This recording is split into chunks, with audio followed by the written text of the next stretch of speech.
So what we're going to be demonstrating here today is one of the non-ablative fractional lasers. This is the 1550 nanometer erbium-doped fractional laser. It's actually part of a system by Solta Medical, and it's called the Fraxel Dual. Called Dual because it actually combines both 1550 nanometers and 1927 nanometers.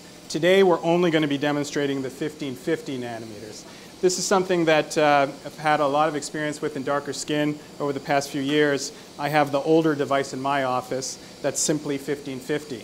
We conducted a study where there's a poster at this meeting I welcome everyone to take a look at, where we did a prospective split-faced investigator-blinded study comparing higher treatment density, that is higher density of microthermal zones per centimeter squared on one side, and lower treatment level or treatment density on the other side of the face. And Cesar here, our patient, was one of the subjects in this study.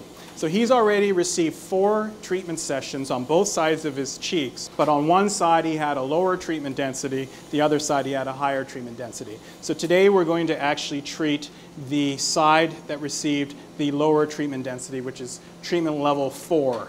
He does have some rolling and some boxcar acne scars on both cheeks, but they've diminished quite a bit after 4 treatments of the laser.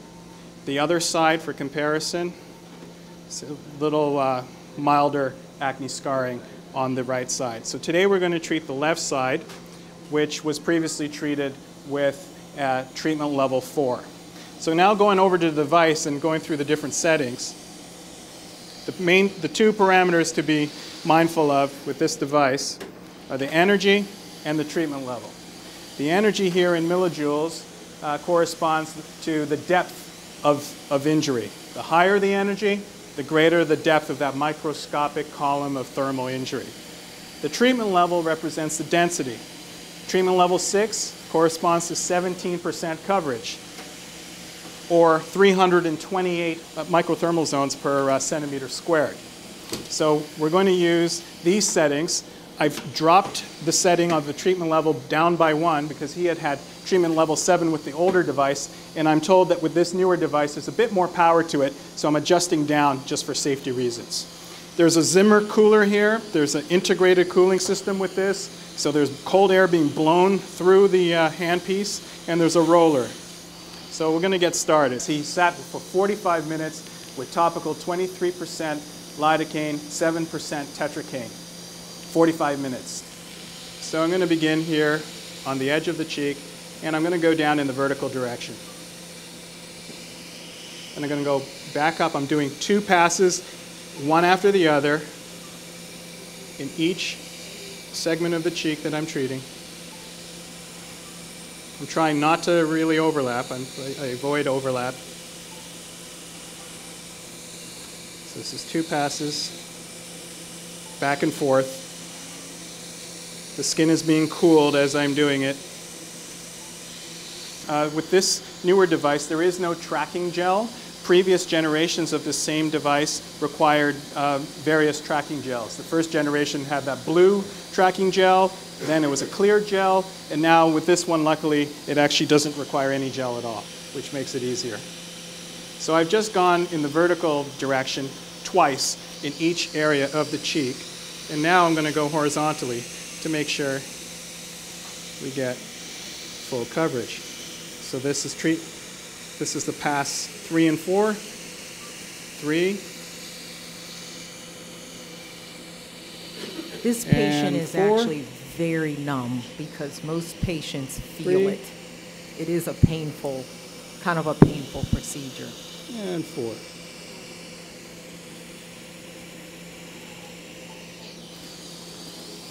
I'm going to repeat the same cycle for a total of 8 passes, going back to the vertical.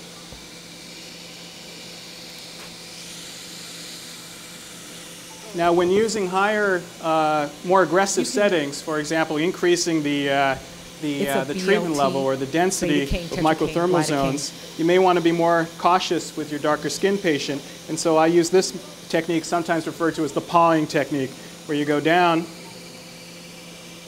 then you pause and you cool the area a little bit, and then you go down in the same direction. So you've paused, you've cooled a little bit, in between passes. You're allowing for more cooling. On the settings that I'm using, I don't feel it necessary to do that, so I'm going to go quickly, just back and forth. So it's generally 8 passes? Yes, Is that what 8 you're passes for each cosmetic unit. So we're just doing the left cheek, but if we were doing the whole face, we'd cover the whole face with 8 passes.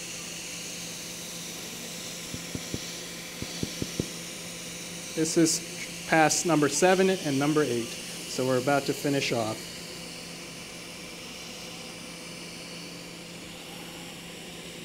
You can see, if you zoom in on his cheek now, you can see some erythema.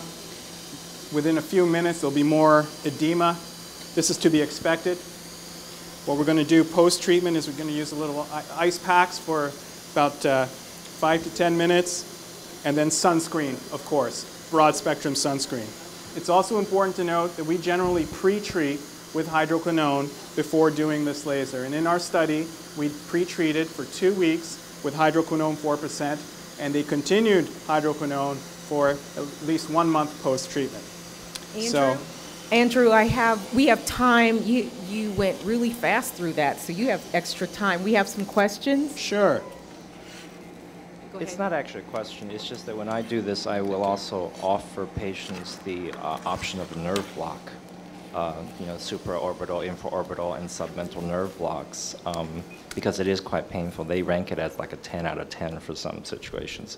And in addition, would also add like 10 milligrams of sublingual Valium, maybe 1 hour prior to the procedure, especially for newbies. So I find that not necessary, at least with the settings that I use. Bear in mind, this is fractional non-ablative. This is not fractional CO2. And also, the settings that we've used here are more or less on the conservative side.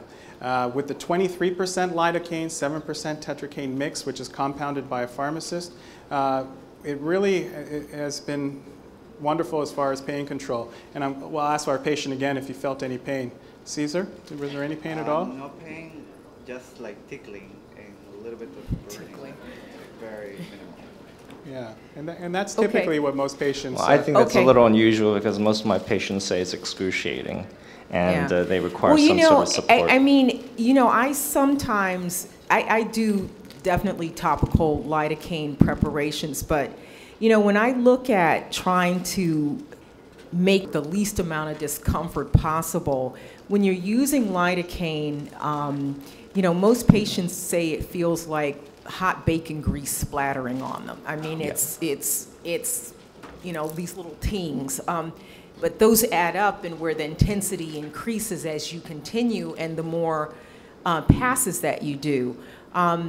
Ice is very, very helpful. We always just forget about icing the area because when you're trying to neutralize heat, you need cool. A lot of lidocaine, it will diminish sharpness, pain, but you have vibratory, you have pressure, you have all these nerve sensories in the skin that lidocaine will not do anything for.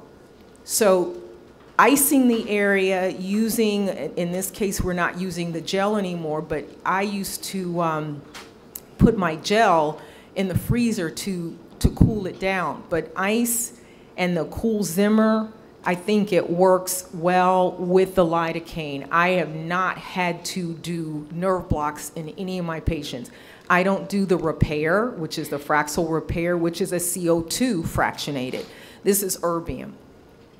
Yeah, I just simply like to offer the patient that option. I mean, the first time patients don't know what to expect, and so they start out and they have something they can compare with. Then I offer them the second time they do it the opportunity for further reduction of pain, and many of them, I would say 60–80% take advantage of it, and it's like night and day in terms of the amount of discomfort they experience.